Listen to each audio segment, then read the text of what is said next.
नमस्कार, आप देख रहे हैं दी एंगल। मैं हूं आपके साथ इकता राठौर। नजर डालते हैं इस वक्त की सुर्खियों पर। कई वस्तुओं और सेवाओं पर आज से बढ़ेगा जीएसटी। कांग्रेस ने केंद्र को घेरा। सुरजेवाला बोले, कपड़ों पर जीएसटी बढ़ाने का फैसला सिर्फ टाला गया। यूपी चुनाव से पहले सपा प्रमुख अखिलेश यादव का ऐलान, सरकार बनी तो घरेलू उपभोक्ताओं को मुफ्त मिलेगी 300 यूनिट बिजली। सीएम गहलोत ने फिर से दिखाई संवेदनशीलता। इंदिरा रसोई योजना में प्रति थाली अनुदान बढ़ाया। लोगों को पहले की तरह 8 रुपए में ही मिलेगा पौष्टिक खाना। झुंझुनू के लाल ने बढ़ाया प्रदेश का मान। सुशील अधिकारी कुलहरी का इनकम टैक्स डिपार्टमेंट में जॉइंट कमिश्नर के पद पर हुआ प्रमोशन। कांग्रेस ने केंद्र सरकार पर जीएसटी को लेकर निशाना साधा। पार्टी के मुख्य प्रवक्ता रणदीप सिंह सुरजेवाला ने एक वर्चुअल प्रेस कॉन्फ्रेंस में जीएसटी परिषद के टेक्सटाइल पर जीएसटी को 5% पर ही बरकरार रखने के लिए कांग्रेस को श्रेय दिया है। साथ ही दावा किया कि 5 राज्यों के चुनाव खत्म होने के बाद केंद्र फिर से करों में वृद्धि करेगा। उन्होंने कहा, यह याद रखना होगा कि टेक्सटाइल पर जीएसटी बढ़ने का प्रस्ताव वापस नहीं लिया गया है, बल्कि टाल दिया गया है। चुनाव खत्म होने तक 1 और महीने के लिए यह फैसला टाला जा सकता है। चुनाव खत्म होने के बाद टैक्स बढ़ाया जाएगा। उत्तर प्रदेश में विधानसभा चुनाव से पहले समाजवादी पार्टी ने किया बड़ा ऐलान। पार्टी सुप्रीमो अखिलेश यादव ने कहा कि उत्तर प्रदेश में साल 2022 में सपा की सरकार बनने के बाद घरेलू उपभोक्ताओं को 300 यूनिट तक मुफ्त में बिजली दी जाएगी। इसके अलावा किसानों को सिंचाई के लिए मुफ्त में बिजली मिलेगी। 2022 में हमारा पहला संकल्प यही है। अखिलेश यादव ने कहा कि तारीख जरूर बदली है, लेकिन आने वाले समय में नया वर्ष तभी होगा जब प्रदेश में नई सरकार होगी। जहां सरकार को मदद करनी थी, सरकार ने नहीं की। 90 मजदूरों की जान चली गई। सिर्फ समाजवादी पार्टी लोगों ने मदद की। जिस ऑक्सीजन से जान बचाई जा सकती थी, वो भी सरकार नहीं दे पाई।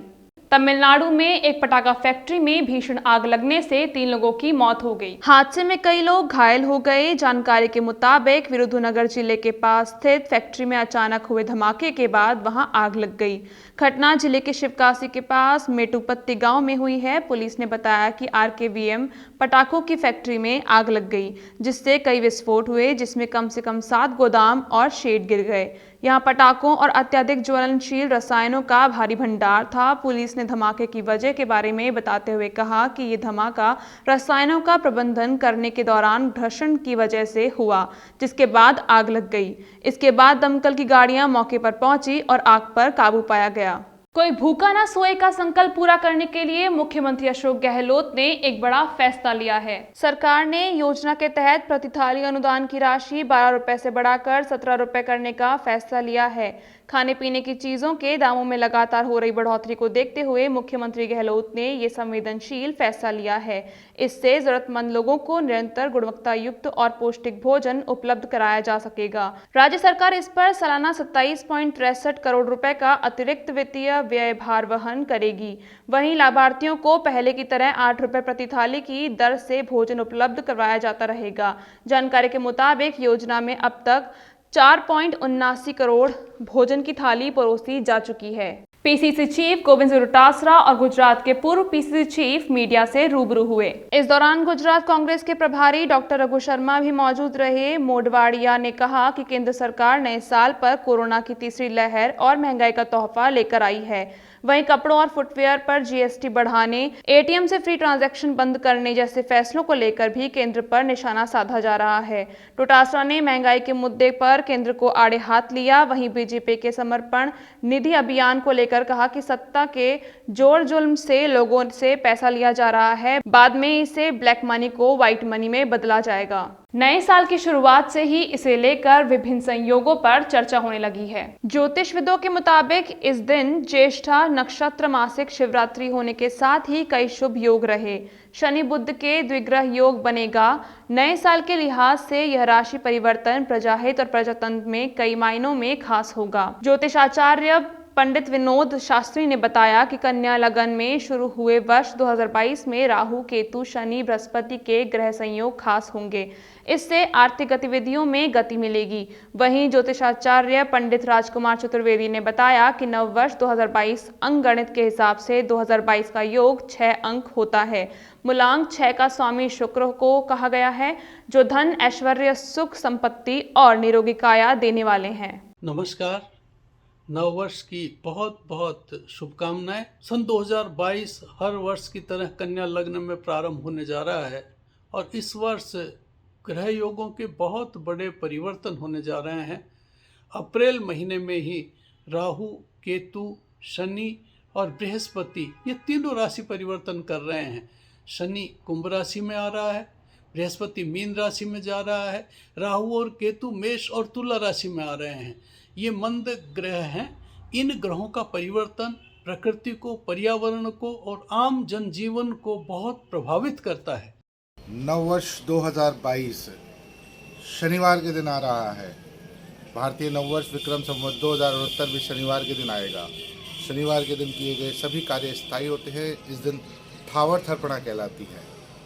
2022 का अगर हम अंक गणित का जोड़ करें 2022 तो वह 6 होता है।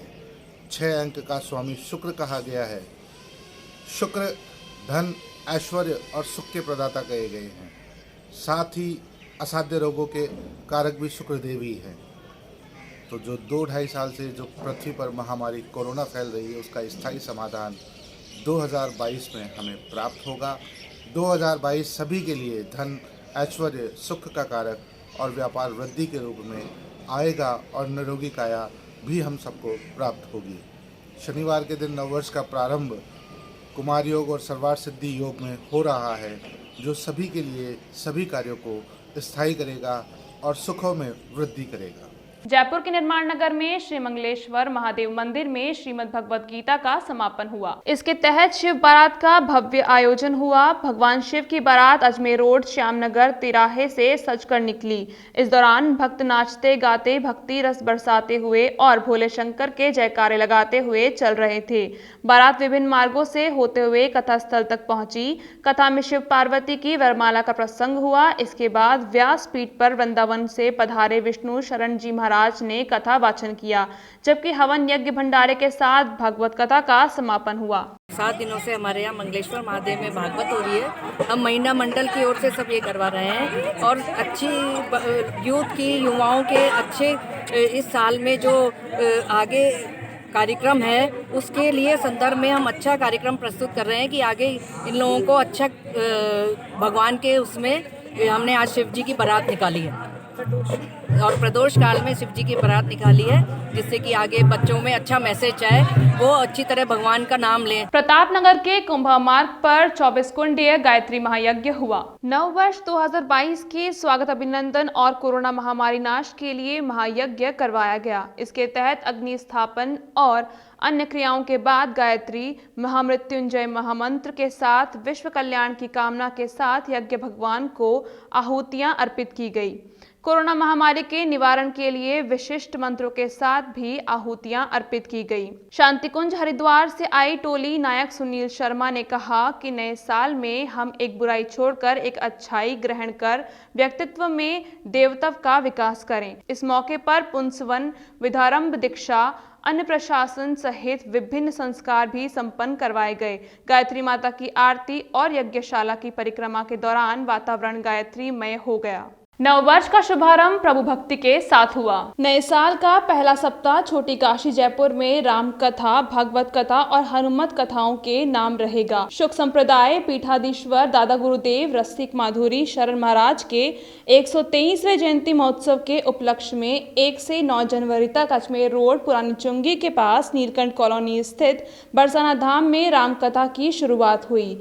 व्यासपीठ से आचार्य राजेश्वर दोपहर 1 से 4:30 बजे तक संगीतमय कथा का वाचन किया। सरस निकुंज के प्रवक्ता प्रवीण भैया ने बताया कि मंगल चरण के साथ कथा की शुरुआत हुई। कथावाचक आचार्य राजेश्वर ने अपने प्रवचनों में कहा कि भगवान राम की कथा को कहने और सुनने से अंधकार का नाश होता है। दिल्ली रोड स्थित खोले के हनुमान जी मंदिर में पोष बड़े और हलवे का प्रसादी वितरण हुआ। नव वर्ष की शुरुआत के मौके पर सुबह से ही मंदिर में धूप लगाने वाले श्रद्धालु आते रहे। लोगों ने हनुमान जी के दर्शन कर सुख समृद्धि की कामना की। श्री नरवर आश्रम सेवा समिति के मंत्री ब्रजमोहन शर्मा ने बताया कि नए साल के उपलक्ष्य में सुबह हनुमान जी महाराज को पंचामृत अभिषेक कर नवीन चोला धारण करवाया गया। वहीं मंदिर में आने वाले दर्शनार्थियों को दोना प्रसादी भी वितरित की गई। इससे पूर्व पवन पुत्र को हलवा पकौड़े का भोग लगाया गया। साथ ही हनुमान जी की फूलों से विशेष झांकी सजाई गई। भगवान की महाआरती का भी आयोजन किया गया। आज बड़ा हर्ष का दिन है। वैसे ये नववर्ष अंग्रेजों का टाइम का चलाया हुआ है, अंग्रेजी कैलेंडर का नववर्ष है। अपने सनातन धर्म हिंदू धर्म का नववर्ष है वो चैत्र माह में होता है। परंतु आज हमें बड़ी खुशी है कि आज की नई पीढ़ी नववर्ष के पहला दिन अपने कार्य में और व्यापार में शुरुआत करना चाहती है। हनुमान जी महाराज के दर्शन करके वो शुरुआत करना चाह रही है। जैसा कि आप देख रहे हैं सुबह से 4 बजे यहाँ बहुत भीड़ चली आ रही है। सबको मंदिर प्रशासन की ओर से दोना प्रसादी में पोच बड़ा और हलवे का वितरण किया जा रहा है।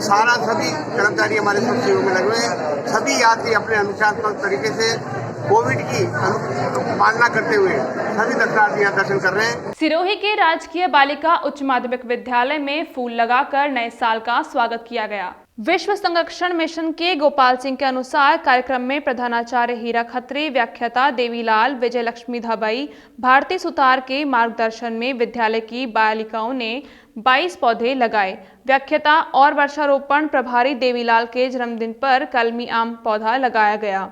गोपाल सिंह ने पर्यावरण संरक्षण हेतु पौधारोपण कर संरक्षण संवर्धन की अपील की। उन्होंने कहा कि हर प्राणी को अपने जीवन काल में जन्मदिन, शादी की सालगिरह सहित उत्सवों पर पौधारोपण कर भावी पीढ़ी के लिए प्रकृति वातावरण की शुद्धि के लिए काम करना चाहिए। सिरोही के आबू रोड में भारतीय मजदूर संघ के प्रदेश पदाधिकारियों की बैठक हुई। प्रजापिता ब्रह्म कुमारी आश्रम तलेटी आबू रोड में बैठक आयोजित हुई। बैठक की अध्यक्षता संघ प्रदेश अध्यक्ष राजेंद्र सिंह डाबी ने की। बैठक में क्षेत्रीय संगठन मंत्री राजस्थान गुजरात हरिमोहन शर्मा का मार्गदर्शन रहा। प्रदेश पदाधिकारियों ने 23 फरवरी 2022 के आंदोलन प्रदर्शन पर विचार विमर्श किया। केंद्र के श्रमिक विरोधी कानूनों, संगठन के सदस्यता अभियान और श्रमिकों की समस्याओं पर भी विस्तार से चर्चा और विचार विमर्श किया गया। बैठक में प्रदेश कार्यकारिणी की मधुसूदन जोशी, दीनानाथ भोलानाथ आचार्य, विजय सिंह वाघेला सहित संघ के कई सदस्य मौजूद रहे। IRS अधिकारी सुशील कुलहरी का इनकम टैक्स डिपार्टमेंट में जॉइंट कमिश्नर के पद पर प्रमोशन हुआ। 2012 बैच के भारतीय राजस्व सेवा के अधिकारी कुलहरी मूल रूप से झुंझुनू जिले के तिलोका बासगांव के रहने वाले हैं। इस मौके पर क्षेत्रवासियों ने खुशी जताई। गौरतलब है कि कुलहरी फिलहाल नई दिल्ली में पदस्थापित हैं।